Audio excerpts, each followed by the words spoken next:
Well, good afternoon, everyone. Great to be here on the site of the Gene Zwadeski Center here. And I want to thank Clark Builders for welcoming us to their construction site where they're literally helping us to build Alberta. I'm here with Ministers Toews from Finance, Panda from Infrastructure, and McIver from Transportation and Municipal Affairs to make an exciting good news announcement about the creation of 90,000 jobs this year through Alberta's recovery plan and our record investments in building and in infrastructure. Thanks again to Clark Builders for hosting us. And as you can see from the site behind me and around me here, they are making big progress on this important project named for a good and decent man, a late friend of mine and so many others, a great Albertan who devoted his life to public service, the late Gene Zwadeski. And he would be proud to have his name attached to this center. When it's finished, this center will add 350 beds along with a big array of specialized healthcare programs, including a dental clinic, a hemodialysis, and a pulmonary rehabilitation. The center will provide convenient treatment options right here in the community, reducing the need for patients to travel all across the city. And it will take pressure off hospitals, off of emergency services, and off of our growing long-term care system. Interior construction in the tower wings right here is underway, and work on hardscaping and the parking lots will begin in the near future. Everything on this site is on track for completion by 2024, with construction creating more than 2,000 jobs right here in Edmonton. The Zwadeski Center symbolizes everything Alberta's government has been working to achieve since the pandemic started a year ago. COVID never has been just a health crisis. It's also been a worldwide economic crisis, with the biggest collapse of the world economy in almost a century, on top of which we, of course, got hit by the biggest ever collapse in energy prices right here in Alberta. But that's why right from day one, Alberta's focus has been to protect both lives and livelihoods. Those goals are what shaped our recovery plan. Alberta's recovery plan, a bold, ambitious plan to get Albertans back to work, to build, and to diversify our economy while building on our historic strengths. The plan included last year a $10 billion investment in infrastructure, the largest infrastructure budget to build things in the history of Alberta, that supported the creation of 50,000 jobs over the past year. And since last June, Alberta's taxpayers have funded more than 100 projects as part of the province's recovery plan, helping to get tens of thousands of Albertans working across the province, building the architecture of our future economy. This year's budget, the one that Travis tabled just about 10 days back, on February 25th, maintains that focus on building and on creating jobs. And in Travis's budget, we laid out our plan, a plan for healthcare and jobs in the provincial budget. COVID-19 has put a big strain on both our health system and, as I said, our economy. And that's why we've taken action from day one to support Albertans through all of this: income support, deferred payments, tens of thousands of dollars in support for small businesses and job creators, isolation supports for those who need to quarantine. We were the first province, I think the only in Canada, to provide large-scale free personal protective equipment and so much more. Additional funding for the schools, and of course billions more for the healthcare system, payments to frontline workers, more support for continuing care, nursing homes, long-term care, and the list goes on. This year's budget that we just tabled keeps the historic investments being made by Albertans in protecting lives and livelihoods. It's focused, as I say, on three priorities: healthcare, economic recovery, and delivering government services more efficiently so we can secure our long-term fiscal future. Those priorities are all connected, and they're reflected in the three-year capital plan that we are releasing and announcing here today. This is an historic investment of $21 billion and will get 90,000 Albertans working on hundreds of projects across the country. So I am pleased to announce on behalf of Alberta's government this $21 billion job-creating and building investment in our capital plan, creating 90,000 jobs across the province. This plan invests in key infrastructure for like roads, schools, hospitals, long-term care, the things that families, communities, and businesses need now and in the long term as we recover and return to growth and future prosperity. And by the way, let me just say on that, I just saw this morning the Bank of Montreal projecting that Alberta is going to lead the country in economic growth in 2021 with, they estimate, 6.4% growth. I spent much of my weekend on the phone with major potential investors from the digital innovation industry, from the petrochemical industry, from the hospitality industry, and I am excited about what's going to happen this year. But that's why we also need to prime the pump with these job-creating investments. And that's exactly what this $21 billion capital program is about. Minister Toews, McIver, and Panda will have more details about the capital plan. But let me just close by thanking all the workers here on this construction site and sites like it right across the province. Like Clark Builders, you've done an amazing job of adapting to public health measures, and unlike other provinces, here in Alberta, we kept construction open all the way through the pandemic. And thank you guys for taking advantage of that, because you're ahead of schedule, right? Thank you for taking advantage of that, and thank you for working safe. Like, you guys have a strong safety culture, as we do in this province, and you've done well in the rising to the COVID challenge. No one has faced bigger challenges, though, than the folks who work on the front line in our healthcare system and in our nursing homes. We want to say thank you to them as well. These are the same people who will staff and live here at the Jean Swazeski Center once it's done. And we're looking forward to that day, to coming back here for the cutting of that ribbon, to see the great work that you guys have done and to see the care that we'll be providing to our seniors. And with that, I'll hand it over to Infrastructure Minister Prasad Panda for more exciting details about this $21 billion record investment.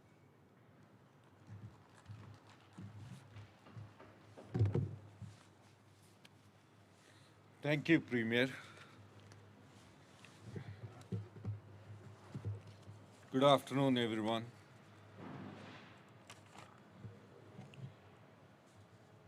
So I'm pleased to be here this afternoon with the Premier and my colleagues, Minister Toews and Minister McIver, to highlight the 2021 capital plan, an unprecedented and historic investment in infrastructure.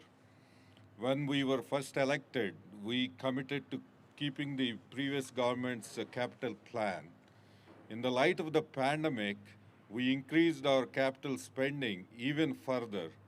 We wanted to keep people working at a time when jobs were scarce. We recognized that the challenging times, it is vital that we get Albertans back to work and keep them working so they could support their families. That's why in Alberta, as Premier noted, we did not stop construction during the pandemic.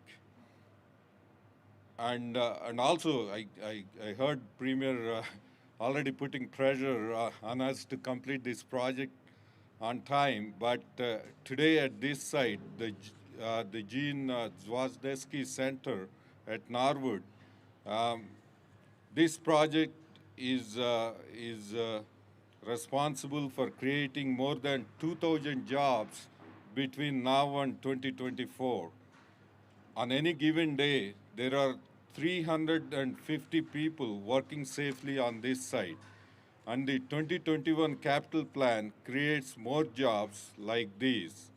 Over the next 3 years, we are investing $20.7 billion to support more than 90,000 good-paying jobs in construction, design, engineering, and skilled trades. This year's capital plan also includes 41 brand new infrastructure projects. And these projects not only create jobs during the construction phase, but also bring long-lasting benefits to the community and provide work in operations and maintenance after construction is complete. Last week, Minister Chandra and I announced 5 new capital health projects. In Calgary, we announced that which will support and benefit Albertans for years to come. We have also made key investments in new hospitals, schools, and courts. My colleague, Minister McIver, will speak in a moment about roads and bridges. We look forward to sharing more details about each of these projects in the weeks ahead. Throughout the pandemic, Alberta's construction industry has continued operating safely, building the critical world-class public works projects we need. Taxpayers are again spending at record levels to build the province. And my job is to ensure that these projects are finished on time and on budget. Thanks to Clark Builders for hosting us here today and carrying out this work very safely throughout the pandemic. And as you all know, today is the major announcement about unprecedented historic spending in Alberta's history, and it's a sustained long-term spending in the future of Alberta's economy. So my colleague, Minister McIver, will come and speak about transportation investments in the capital plan, but I hope media will be able to recognize this historic spending and ask us lots of questions about this capital plan today. Thank you.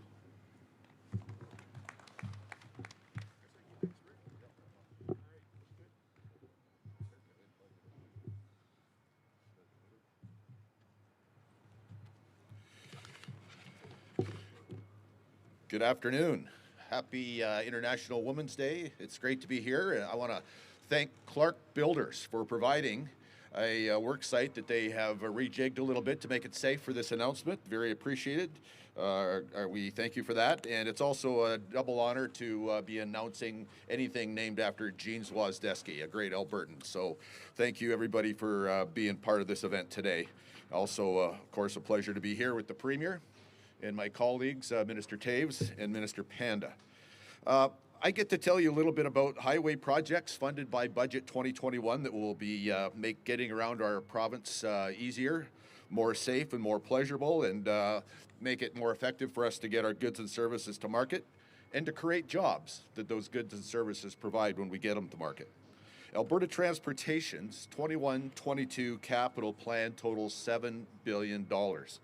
There's a number of highway projects across Alberta in this capital plan, including funding for Deerfoot Trail improvements in Calgary, Highway 1A expansion between Cochrane and Canmore, the twinning of Highway 19 between the QE2 and Highway 60, the Grand Prairie Bypass, Minister Toews should be clapping right now, and upfront funding for a new bridge over the Peace River on Highway 697 to replace the aging Lacrete Ferry, which will ultimately be financed by user fees.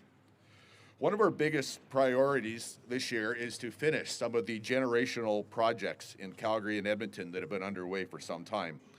After decades of people waiting, we're finally finishing the Calgary Ring Road, the section called Satina Trail, also known as the Southwest Calgary Ring Road. It was opened between Glenmore Trail and Fish Creek Boulevard in October. We look forward to opening that project all the way from McLeod Trail to Highway 8 this fall. Meanwhile, the west part of the Ring Road, the remaining part, will be open no later than 2024. We're also widening the southwest leg of Anthony Henday Drive here in Edmonton. That should make some people happy, to match the incredible pace of growth in our capital region. We're moving ahead with other long-awaited projects in Edmonton too, including expanding Terwilliger Drive, turning Yellowhead Trail through Edmonton into a free-flow freeway, and proceeding with much anticipated grade separation at 50th Street on the CPR tracks, where people have waited too long for too many years. The capital plan also renews our $3 billion commitment to LRT projects in both Edmonton and Calgary by budgeting $660 million over the next 3 years. Budget 2021 also maintains funding for the Strategic Transportation Initiative Program, otherwise known as STIP. It includes $25 million in new funding, along with $42 million to complete economic stimulus projects that were announced last year but are still underway. STIP is an important program for small and rural municipalities to maintain and improve their local road network. Preliminary work will also get underway for major capital projects we announced in our economic recovery plan last year, which includes the twinning of Highway 3 between Taber and Burdett, the twinning of Highway 11 between Red Deer and Rocky Mountain House, and a new bridge over the Bow River in Calgary. Alberta Transportation also remains committed to providing capital grants for water projects, for Green Trip program, and the Springbank Reservoir, which is a flood mitigation project for southern Alberta. While we remain committed to these new capital projects, our focus has also been set on maintaining and upgrading our existing highway network, something everybody uses. We will be announcing more details on the capital maintenance and capital and renewal program in the days to come. The 21-22 capital plan will keep up the momentum which we've begun on important projects in every region of Alberta, from strategic good corridors to commuter ring roads to local resource roads, all the while creating good paying jobs for Alberta families. Now it's my pleasure to invite my friend and colleague, the Minister of Finance, the Honourable Travis Toews, to speak about Budget 2021's historical investment. Thank you.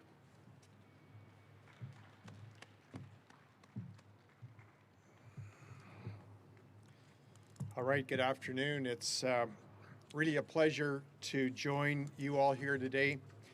I'd also like to thank Clark Builders for hosting us today. This is, you've got a great work site here, and we appreciate you taking the time to host us.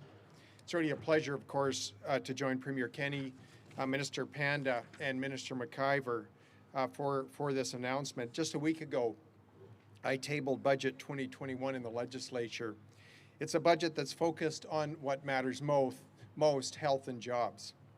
Over the next 3 years, this capital plan will play a significant role in achieving these objectives. The Budget 2021 capital plan supports Alberta's recovery by increasing spending to support jobs now. The capital plan totals $20.7 billion over 3 years, with an increase of $1.7 billion in 2021. This increased funding will support the creation of good jobs as we construct roads and schools and hospitals. It also funds infrastructure projects that have been carefully identified for their potential to support long-term economic growth. And I'll point out a couple of those. In fact, I'll point out one of those in my constituency. That is the twinning of Highway 40. That region south of Grand Prairie, investments been held back in that region because of a lack of strategic transportation infrastructure. The twinning of Highway 40 will result in increased private sector investment, increased job creation, and increased opportunities for Albertans. The capital plan will invest an additional $375 million in each year of 22-23 and 23-24 in future strategic projects to support Alberta's recovery plan. Over 3 years, the plan will support more than 50,000 direct and 40,000 indirect jobs. Ultimately, the government will spend an average of $6.9 billion per year on infrastructure projects. Capital maintenance and renewal accounts for $1.3 billion of the 2021 capital spend. That's an increase of nearly $300 million from Budget 2020. This substantial investment will support jobs immediately while minimizing the need for more costly repairs or replacement of infrastructure in the future. As announced a few days ago, Alberta's government will also spend $143 million on new priority healthcare projects over the next 3 years. This includes $35 million for a new Lacrete Maternity and Community Health Center. The center will provide integrated ambulatory care, primary care, maternal health care, and diagnostic services to Lacrete and vulnerable remote communities in the region. Another new project will devote $23 million to help increase the number of beds in the intensive care unit for newborns at Foothills Medical Center, which is one of the busiest hospitals in the country. Our plan also includes new funding for 14 new school projects, which we will provide more details on in a separate announcement this week. Across the province, health facilities, schools, roads, and bridges are being planned, are under construction, or are already providing services to Albertans. At every stage, whether it be planning or development, infrastructure projects allow for the continuous support of jobs that directly contribute to our economy. These investments are a key component of Alberta's recovery plan, and they will benefit our communities for years to come. Thank you again to Clark for hosting. Thank you. Thank you. We'll now go to the phones for questions. We'll be doing one question, one follow-up today. Operator, can you please put through our first caller? Emma Greeny, Globe and Mail. Yeah, g'day. This question is probably best for the Premier. Not on your new capital plan, but something else you announced today is the carbon capture working group with the federal government. What are your hopes for that panel and the strategy that they're going to come up with here? And can you talk a little about how the oil sector is going to be involved in that work? Sure. Thanks, Emma. So starting about 18 months ago, our government began chairing a working group with the oil and gas industry on environmental, social, and governance challenges with respect to investment, to bring together the best thinking and practices, identify gaps, and how we could better tell our story about the improving environmental performance of Alberta's energy sector. As you know, we've now sort of made that more of a permanent project as a secretariat in my Department of Executive Council. But one area that we have identified as a potential game changer for the reduction of emissions, particularly in the Alberta energy sector, would be a significant expansion of carbon capture, utilization, and storage technology. As you know, we celebrated last year a key milestone for the Shell Quest project at their Scotford refinery, and not long before that, commissioned the carbon trunk line that takes sequestered CO2 from Scotford and injects it into the sedimentary basin. We have a recent consulting report from the Boston Consulting Group indicating that Alberta has some of the best geological formations in the world through our sedimentary reservoirs for deep storage of CO2. And we have been world leaders in the technology. It wasn't long ago when some people, including some of your colleagues in the media, were a bit derisive or skeptical about CCS technology. But the cost of it has come down by about 50% per ton. And increasingly, we're seeing large-scale application of CCS and CCUS technology. Where we were a global leader, we're at risk of falling behind if we don't up our game. That's going to require major investments. Some of it will be supported by the funds generated by our Technology Innovations Emission Reduction Program, the TIER levy, but we need much larger scale. Government of Canada, of course, has committed to very ambitious emissions reduction targets, and it's our view that there's no feasible way for Canada to achieve those targets within the stated timelines without a widespread application of game-changing technology like CCUS. That's why we've started this working group. We've been in fairly advanced discussions with the Federal Finance Department, Environment, and the Canada Infrastructure Bank, so just stay tuned for more on that front. Emma, do you have a follow-up? And then I sure do. My follow-up is also on CCUS. Keeping to the same topic, look at me. You've asked for $30 billion from Ottawa on CCUS, whether it's through tax incentives or actual cash investments here. How likely do you think that Ottawa will in fact pony up with that cash? Well, I don't know about the quantum, but I can tell you that we've been receiving a lot of we've had a lot of good discussions with senior people in the federal government, recognizing they need something like this to have any hope realistically of achieving their emissions targets. And one case that we've made to them is that the Americans have kind of shot past us on application of CCUS technology, in part because they have a very effective, targeted tax incentive for that kind of technology. So one pitch we're making to them is that this could be a great job-creating, high-tech investment that would be a partnership with industry. They've got to carry their share for sure, but it could be a three-way partnership between the Government of Alberta, Government of Canada, and the industry. Operator, can you please put through our next caller? Bill Fortier, CTV.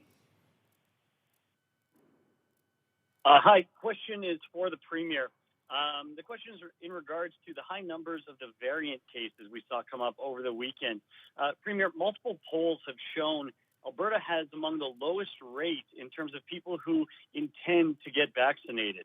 And experts have said you need, around 70% or potentially more of the population to get vaccinated to achieve this herd immunity. So I'm just wondering, people under 18 can't get it. We have a lot of people who say they won't get it.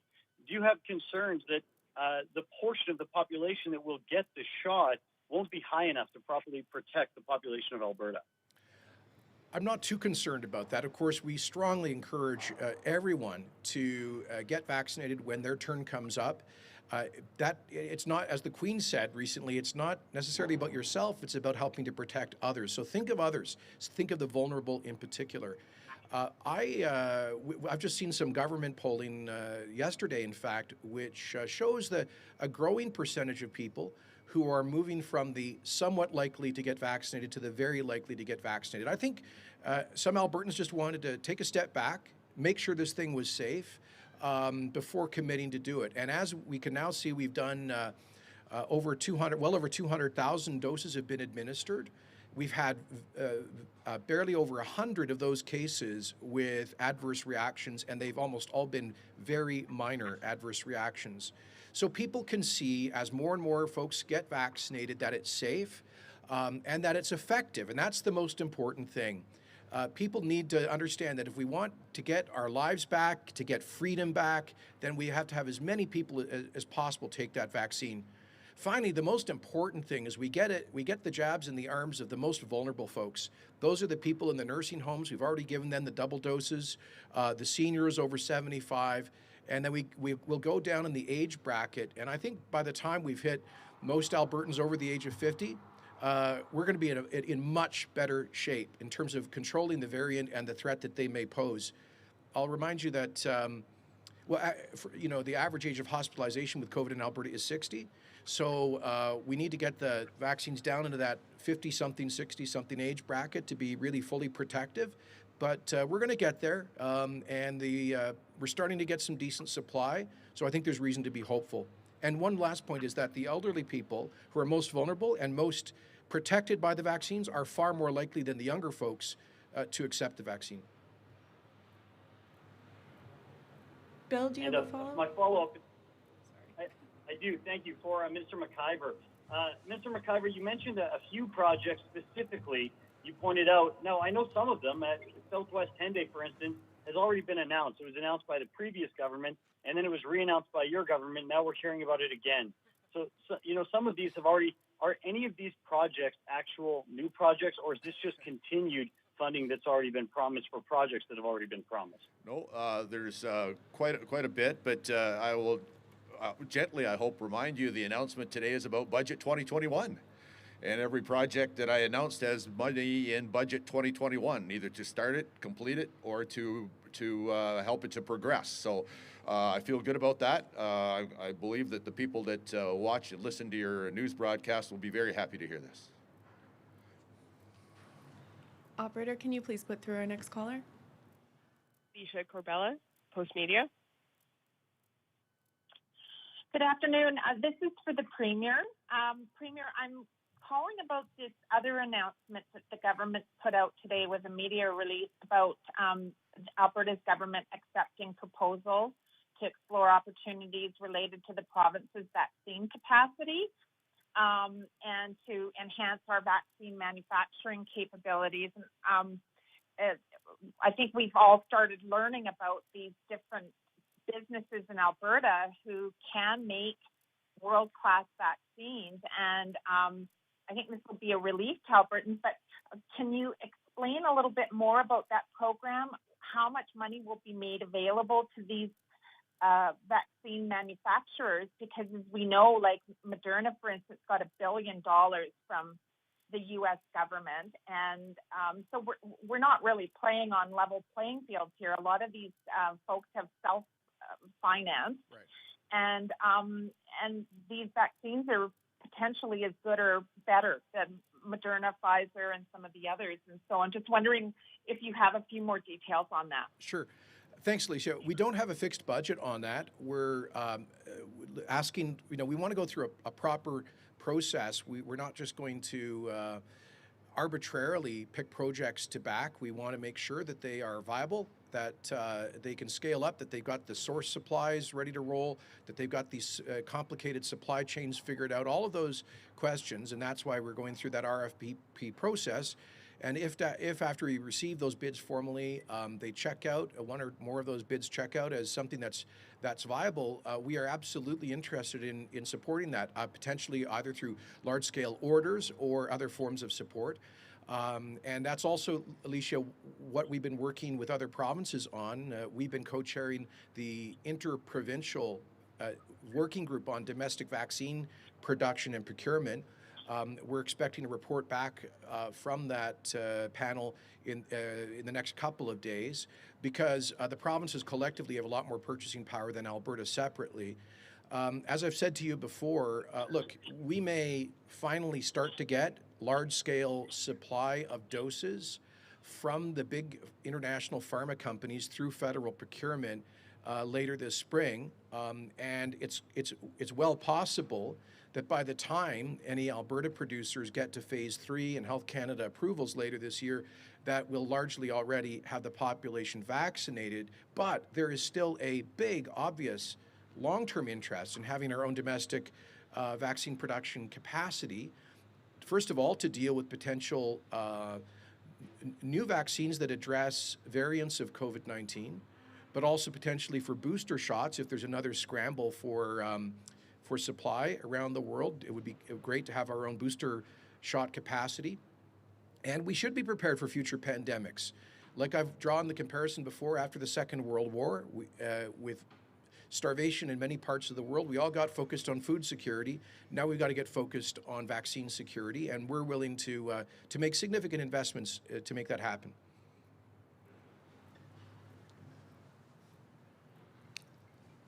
Alicia, do you have a follow-up? No, I guess just is part of this looking at creating a kind of a hub of biotech industry here in Alberta for diversification purposes? Ideally, that would be, we would love that. And we have been in discussions even for 18 months with different pharma companies that have been kicking the tires here in Alberta. We've been working hard to land them.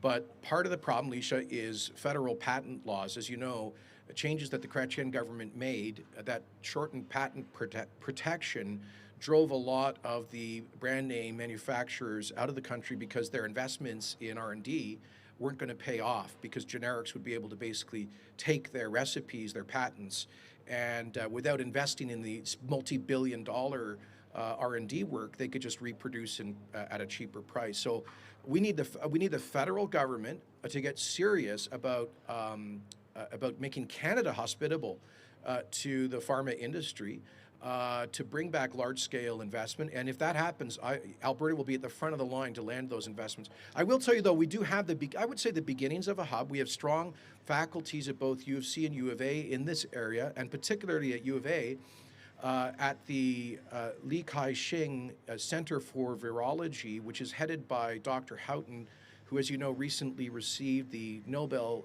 Prize for Medicine for having helped to discover hepatitis C.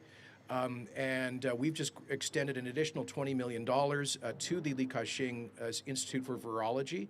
to help to strengthen that center of excellence.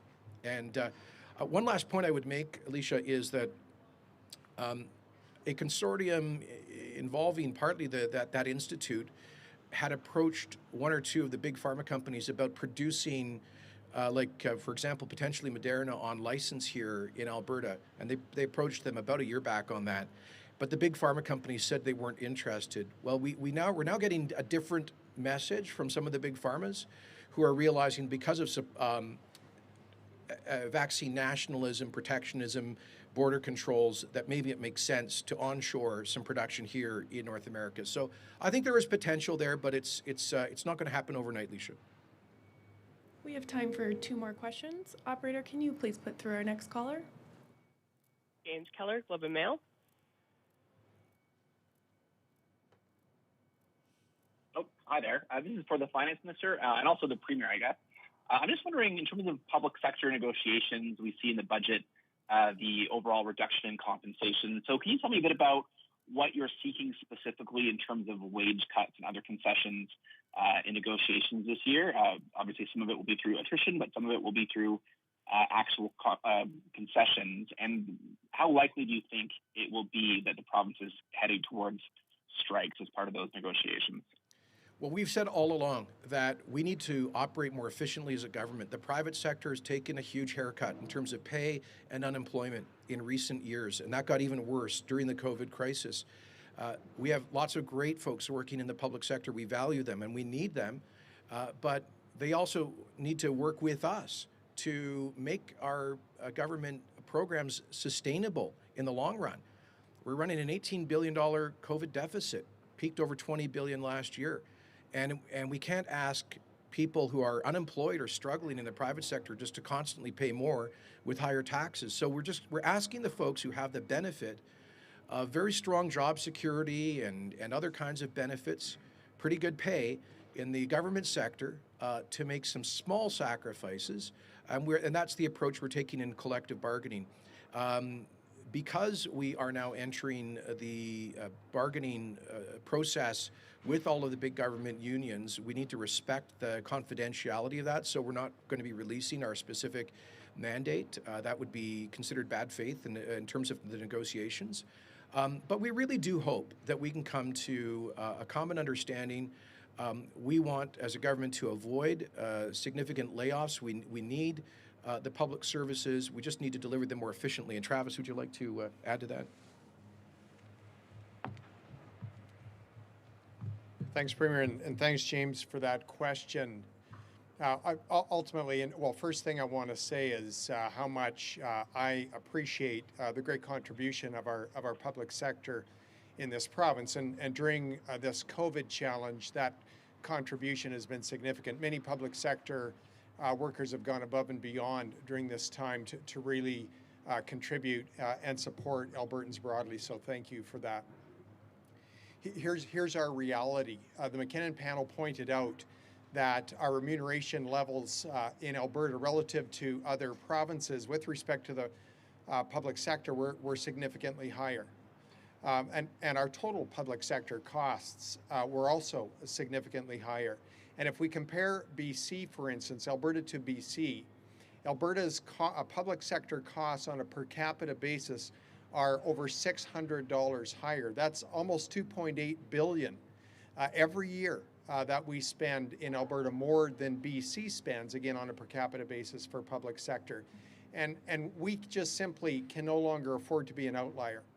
And so obviously the public sector costs are a function of volume times price, and so we're working with our union partners and with the public service on thoughtfully and compassionately making adjustments. In Budget 2019, we signaled that there would be, again, a gradual reduction in the size of the public sector. We've made great progress there. The vast majority of reductions have been through attrition.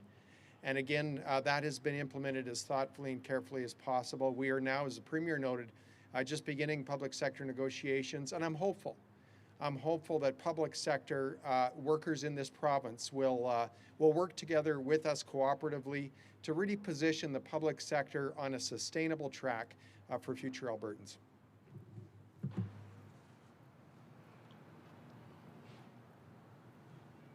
James, do you have a follow-up? Yeah, I guess just to the minister, just to follow up on that. I mean, given, I mean, we don't want to have specific numbers in public, but it does seem like just from the rhetoric, you're quite far apart, right? The unions say that they're, not even looking for zero; they want to see increases, and you're talking about wage cuts.